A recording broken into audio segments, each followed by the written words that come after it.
Hi, mga moms, mga boss, mga mi. Sa tunay lang, wala kasi akong magawa rito ngayon. Sa bahay namin, mag-isa lang ako. Nagawa na lang ako ng video. Since kasi, gusto ko lang din i-share yung experience ko nung nagka-anxiety ako.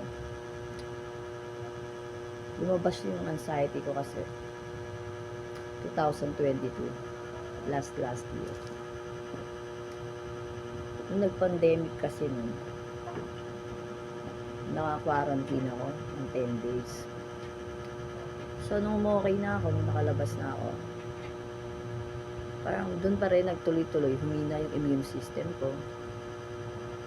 Sumobra, yung payat ko, ngayon nga may nakaano na ako, naka-recover na ako talaga as in, na masasabi. Kasi dati, magto 2 years na, yun yung tinamaan ako ng anxiety.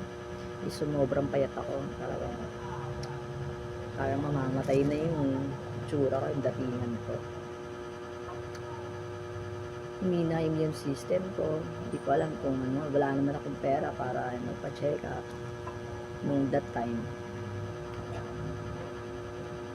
So, parang halos naging bedridden ako, sa higaan lang.